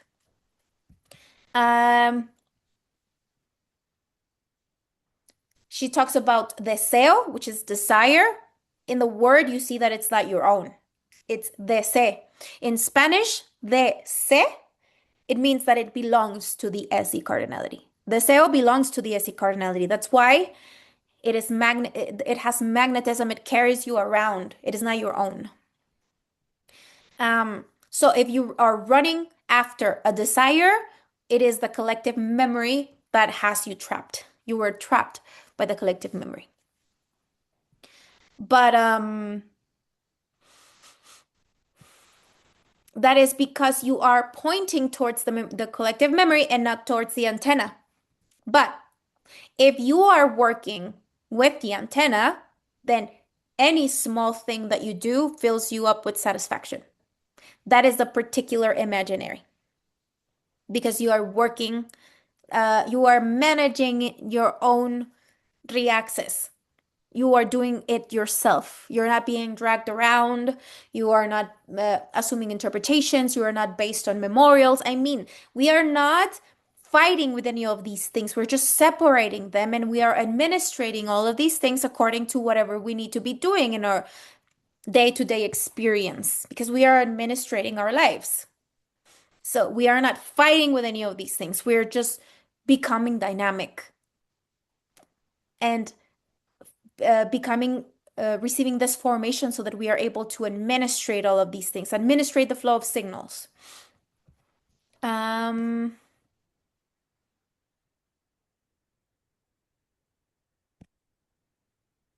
Okay, I think this is where we stop, because that's like a lot. There's not much left, but that is like the most important part of the program. It was a lot, huh?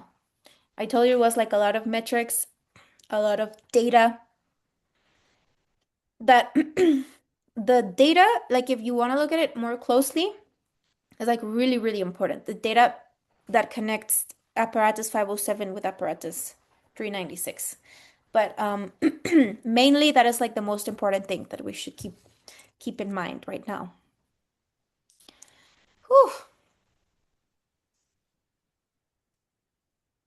Tired. Goeie ogen nou. Hi, Denise. Hi. You're tired? It's a lot, Yeah. but understandable. Thank you so much. It makes a lot of things clear. And for you, Denise.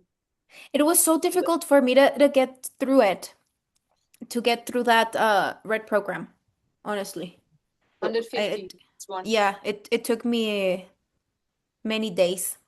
Yeah, Wow. for me, especially the first part was like really, really heavy Yeah. in my body. The first part, yes. Really heavy. The first part was super It's heavy. not really great, but really heavy. Yeah, I know. So, It's like, oh. so I have to re-listen it more to understand it more. I hope that it is clear for you guys because honestly, I feel like I was having trouble even articulating the words. At first, I was like it was like sticky. I felt Yeah, sticky in my sticky. communication. Yeah. So hopefully, it's still clear for you guys and understandable. But if you do have any more questions, you can leave them in the group, because I do think that this was like a huge archive to process and reprocess and make all the questions because of course some things may get lost in translation, so it's important that we clarify. But great you could. No, if you make- guys have questions now, we can do it, okay? Let me know if you guys have questions now. I mean, for me, it was very clear, Denise. Thank you very much because I did listen to Alejandra. I listened to the program.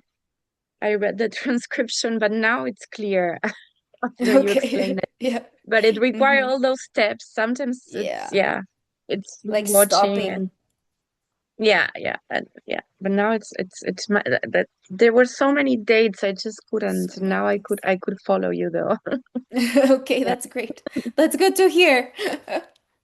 Yeah, but Mhm. I had listened before to Alejandra, so I think that Yeah. it helps to re-listen the things, Yes, of and course. eventually they kick in. Eventually, yeah. The first part, like I said, I was like, oh my God. The Yeah. first part when she started talking about Lucia and Yeah, yeah, yeah, yeah. our Look, grandmother, I was like, oh my God. It was so difficult for me to get through that. Yeah. yeah. Denise has a new tattoo. Yeah. You have a new tattoo, Denise. Oh, On your arm. I covered something that I had. Oh, really? Okay. Yeah. Oh, wow. It looks Yeah. spectacular. Thank you. It's I unbelievable. honestly, I am not a fan of tattoos, honestly. I just had old tattoos that I didn't like and I fixed them. Fixed. Yeah. Okay. Yeah. But I mean, I don't mind it. I guess, I mean, I'm young. Great. I don't know how it's gonna look when I'm older. Like shanked. You stay young with the Yeah. logic, Yeah. Denise.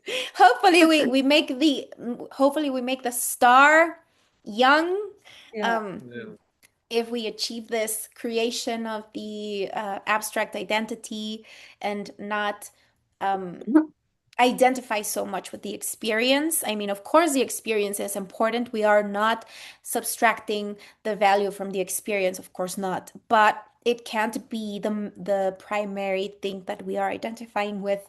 And much less so us, that we have this specific itch in relation to the imaginary and the anti-material parts that we are being formed in. So, you know, I think I am like the first advocate of the primary and secondary unfoldment. I don't know. I think I've spoken of that so much this year.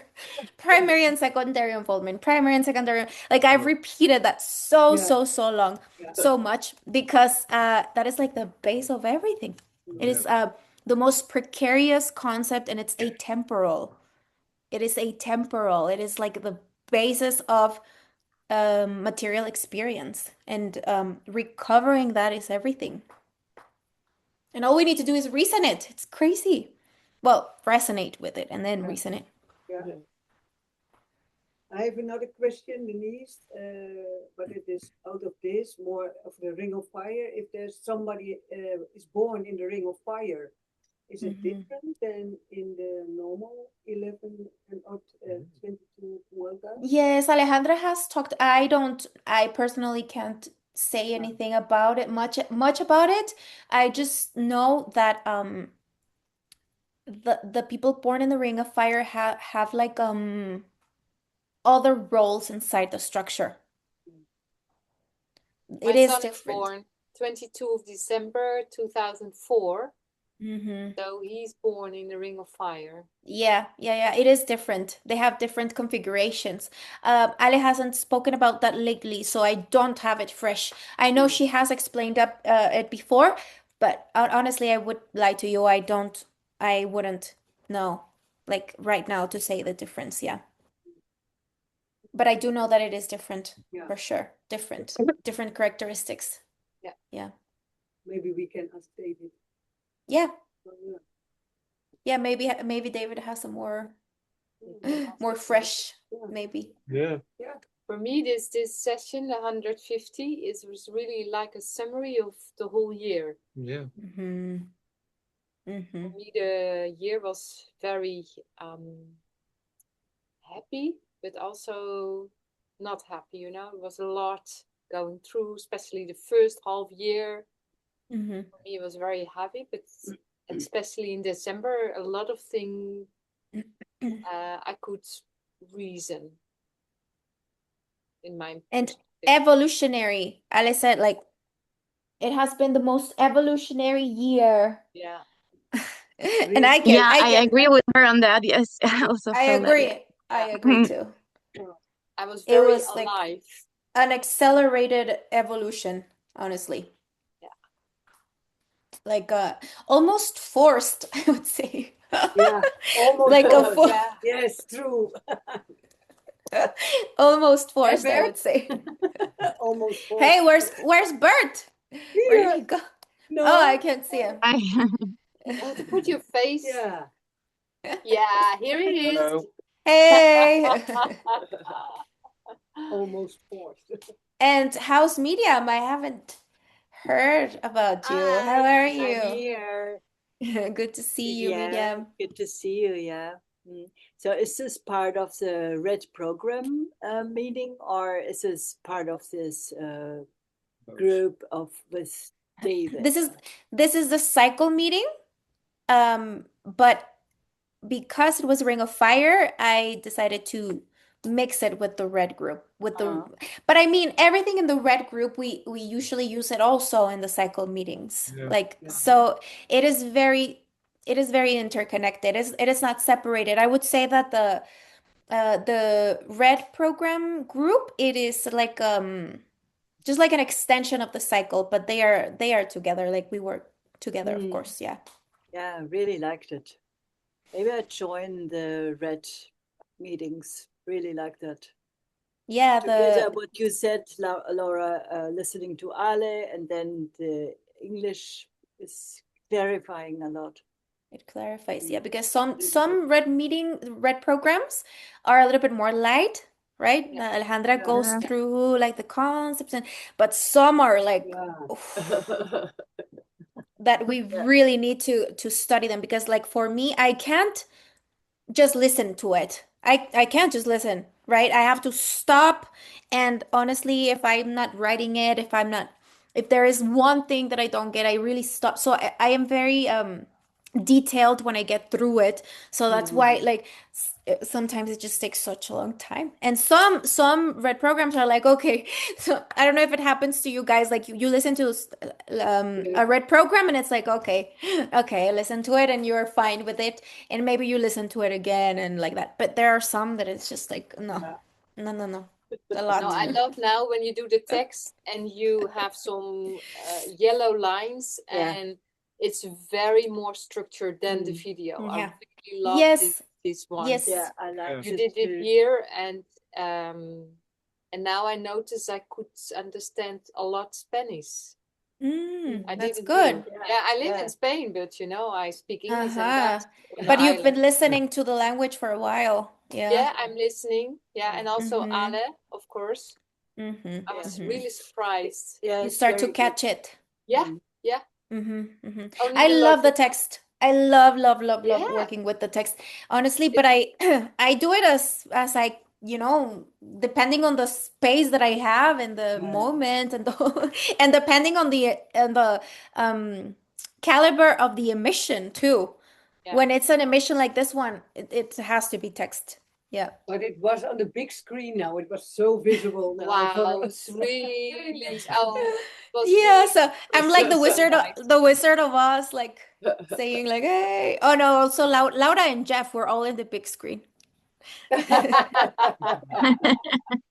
I feel famous now, Yeah, we're famous. at least in one room in Delft. Yeah. You were already, eh? It was near where you were. Yeah. Where's And Molly? She is on the way back from Canada right now, so I'm picking her up this evening if the weather allows. She had Okay. bad weather going out, and now it looks Bad like weather going in. Okay. Is it like really snowy? Well, it's supposed to be freezing rain this evening. Right now it's Oh. fine, but Okay. she's due back in Yeah, about 5 yeah. hours and it's supposed to be different. Okay. We- Hopefully, yeah. hopefully she Yeah, gets really. back Yes. with good weather. Hopefully good enough to drive in, yes. Well, Mhm. for the plane to land too. So. The plane, yes. Oké, ik ben blij. Het gaat niet goed. Yeah, guys. Well, do you wanna ask anything more? Do you wanna end it here? Just maybe one thing for clarification to make sure I'm getting this correctly. The flow of signals, when you use that term, you mean everything that any information that we receive through Uh-huh. others, through reality, our everything, Yes. our ideas, Everything, everything. yes. Except that we receive from all kinds of places, right? Yeah. Yeah. Yeah. So learning to make that differentiation of where the signal is coming from.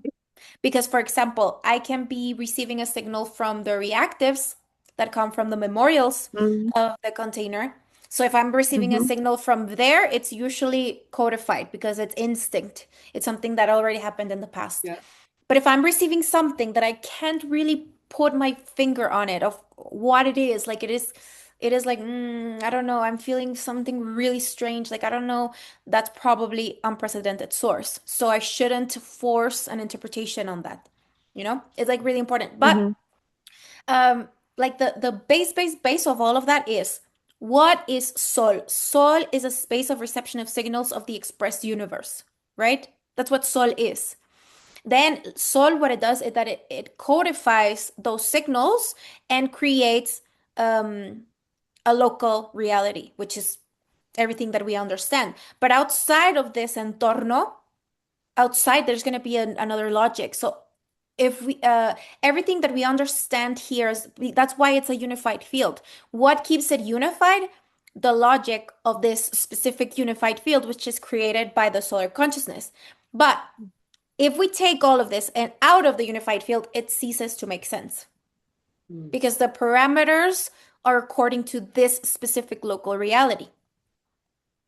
But everything else that doesn't have to do with the unified field, that is what we call antimatter.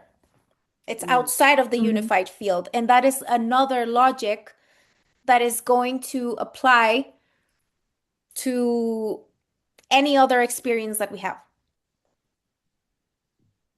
So we have that logic that is external that help us understand more the logic that has to do with the unified field. I mean, it's going to be all unified.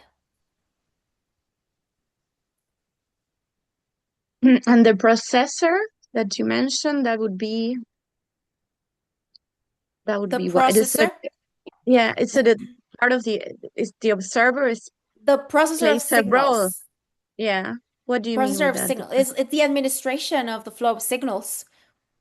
And the processor of signals is going to depend on each scope and on the multidimensional infrastructure, the quality of the concepts, uh, the reasoning of the primary and secondary unfoldment, uh, the fact that I am able to uh, add and subtract the fourth cardinality, all of that. Because the quality of my processor is it's very important because that's what's gonna allow me to process all of the things that are happening constantly. Mhm. So I, from what I wanted to ask, I guess, is are the architect and the observer influencing the quality of the processor? the architect is a function inside the psychic structure. The Mm-hmm. processor is a function that processes the flow of signals. And the architect is a function um, of the processor of signals. We could say that the Okay. architect is a function Ah, of the processor of signals okay. because they occupy that same five, but we don't want to overlap anything, okay? Yeah. That's yeah. Yeah, I know it's Alejandra hard. distinguishes every detail, but sometimes for me they Yeah. get confused. Yeah, because I mean, of course it is natural. The architect is particular. Okay? Mm-hmm. We can relate the architect to the SE thing, the SE in the musical notes diagram. SI, sorry. Mm-hmm. SI, that's the architect. The architect has a connection with the unified field. It is administrating my anatomical destination because it is in contact with everything, all the variables in the unified field. So it is constantly working with those variables and administrating my gravitational position. That is like the function of the architect. When we're talking about the processor of signal, the particular processor of signals is one thing. The processor of signals of the Ring of Fire, another different thing, Different. completely different thing, because we're talking about the processor of signals of um at a solar scale. When we're talking Mm-hmm. about my personal processor, that's my particular processor. Mm-hmm. How I process in my interdimensional infrastructure all of those signals that are happening all at once in my re-axis. How I administrate, like the quality of my administrating those signals is gonna depend on the quality of my multidimensional infrastructure. That's gonna be based on the concepts that I am able to create. Mhm.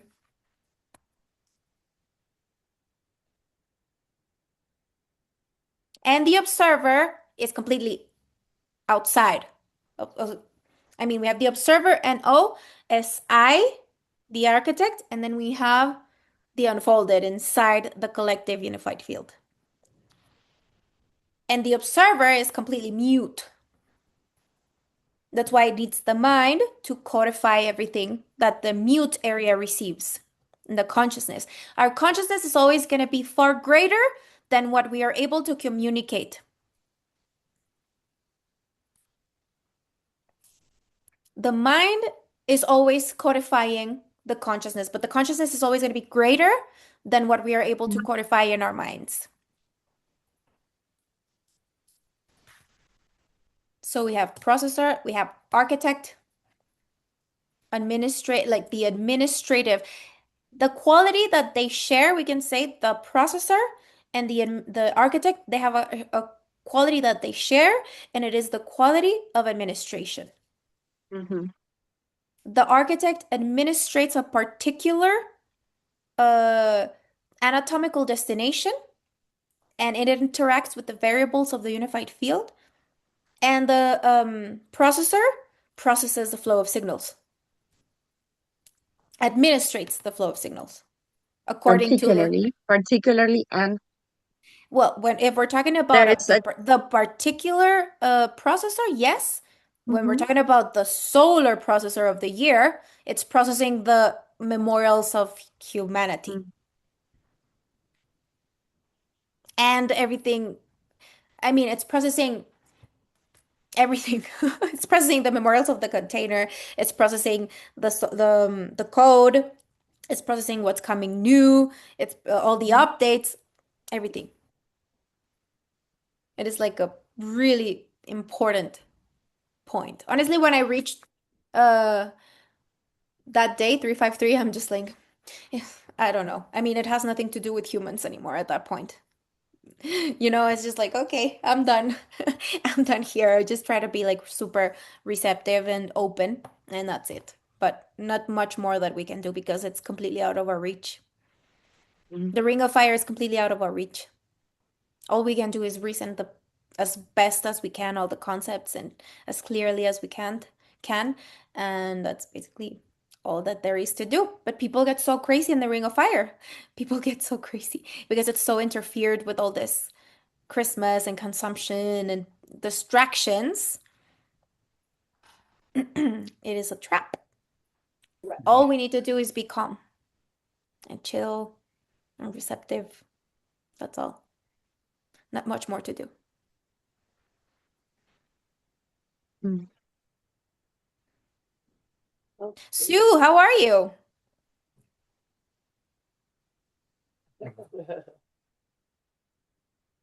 Hello there, everybody. Hello. Hi, Sue. With lots of distractions, and I'm exhausted with them. Lots of distractions. Yeah. Yeah. I'm not on form today, but it's been interesting listening to you. And I'd read the article in Spanish previously. Mm. Yeah. Yeah. I can't say I understand it all. Neither No. can I. Oh, that's all right then. That's all right then. Yeah, no. All we can do is follow the logical route and follow the reasoning, and I think the understanding comes later.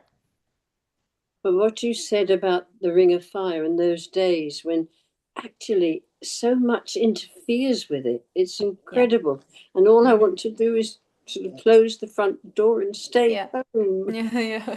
not That's what I answer did. anything. Yeah, and I've tried to do that some days, but oh, Hmm. so it makes Everybody's everything really, heavier. people Makes get every so intense, burning fuel, right? Trying to kill the star. That's what's happening. They're trying to kill the star. All that interference that does not have a connection with the primary unfoldment and are yeah, looking to dominate others that do have that connection, like because they need a source of energy, a source of free energy.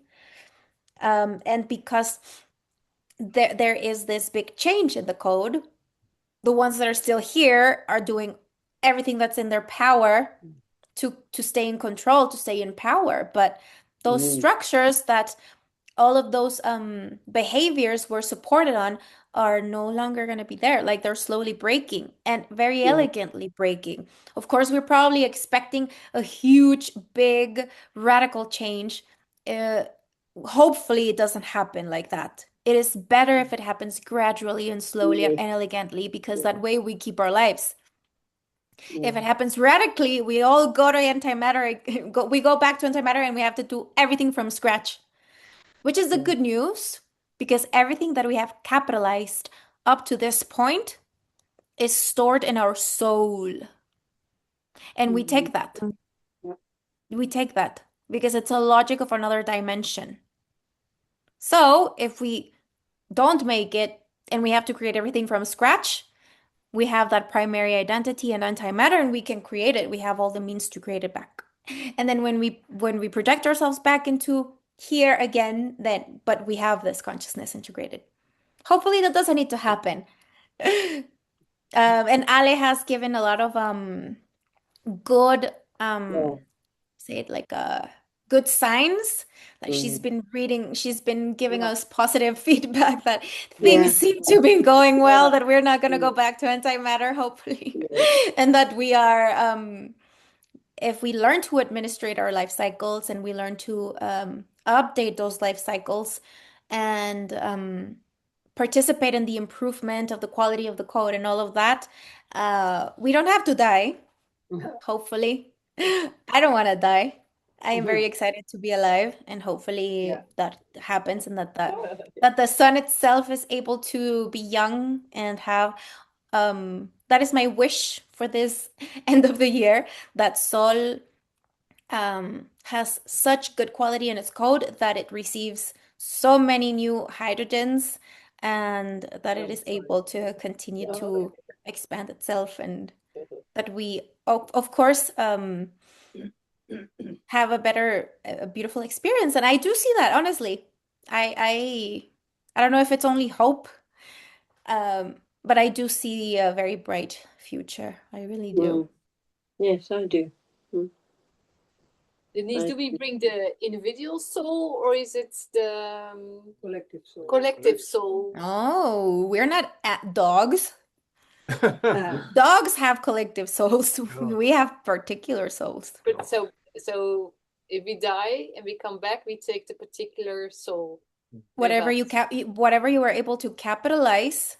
That's why it's so important. You know how Ale talks all the time about learning to remove the fourth cardinality. Why do you think that is? Because if you relate everything that we learn in LGC, if you relate it to the fourth cardinality, it's not going to make any sense outside of this unified field. You need to remove, like, you need to be able to reason this outside of the unified field and then apply it inside the unified field later. But where is the soul? It's not in the unified field. It's in the far left. Yeah. It is a private space. So if that private space, I capitalized it with abstract concepts of a logic of another dimension that is not related to the fourth cardinality, which is the third dimension, which is the last link. We are integrating logic and concepts prior to the material experience. Then what do we have? I have capitalized in my soul the concepts that are going to allow me to generate any experience, because these are concepts that are prior to any experience. This is a specific experience that we are projected into, but it's not the only one. That's why it's so important to not contaminate the concepts with the fourth cardinality. The fourth cardinality is included lastly. It is the last thing to be included. We've been doing this for 13 years and it's barely being included. Why? Because we are working with concepts that generate a material existence. The mechanisms that generate a material existence. But it can be any existence, not just this one. This one is the one that we are in, participating in this collective of particles that we call Sol. But the concepts, those are atemporal, universal. It's like big. It's big. Yeah. I had a dream like that, very intense, when I was dying in the dream. And it was very intense, very scary. But the last thing I remember from the dream is thinking, but I'm taking all of this with me, all of Oh, the logic things. yeah. And I woke up. Oh, that's I know. beautiful. Because when I thought that, I was in peace with dying. Luckily, I didn't. Well, I mean, I think a part of me died. This was very shortly after my parents died, and when I was starting with the logic, it was very intense. I still remember that. Yeah. That's beautiful. That's basically what it is. You Yeah, take yeah. it. That's really Yeah. what you take. Because everything else that is the that has to do with the container stays in the container. It belongs to the container. Doesn't belong to us. But what does belong to us, the space-temporal consciousness that we are able to construct through that experience. Because that's like the main reason for the secondary unfoldment, to expand totality. Right? It's gonna depend on the appetite of each particle, of course. In our case, the appetite is evolution and space-temporal progression. That's our appetite if we're here, I would say. So that's why we take an expanded space-temporal consciousness. I mean, that's like, wow, that's so nice. Mm, yeah, that is huge. Importance of separating the fourth cardinality. Well, guys, I think that's a lot. It's so great to see you. I don't want to leave you. I wish I could stay with you all day. Really. Yes. But this was really great. Hopefully it is of help for you guys. Like I said, I felt a little sticky in my communication. For Espérame me, it un was very helpful. Again, it's espérame un I poquitito. now the metrics are now the metrics I had to ignore them. I couldn't really follow, and now they're starting to Sometimes, make sense. Yeah, yeah, yeah. And in that this happens too. Like in the beginning, uh, that happened for me too. Like in the beginning, I was like, no, I can't deal with the metrics now. But it was just like the first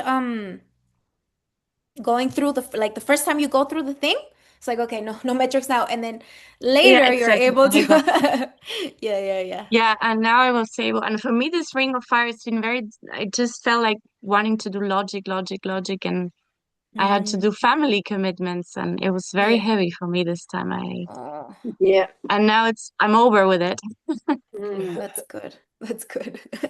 I've had more space. I feel, yeah, now it's all, yeah. Well, I hope you guys have an amazing end of the year, and we'll See you continue next with year. our group. And very happy to be here, very happy to meet all of you, and hopefully we can someday have A real a life meeting, meeting. a real Yeah. meeting. Yes. Yes. We can Yeah, probably plan it next year. Okay. Okay. Okay, you that would be guys. very nice. Bye-bye. Thank you so Bye-bye. much, Denise. Thank you. Thank you. Thank you. Bye. Thank you Thank all. you. Have a great end of the Bye. year. Bye. Bye. Bye.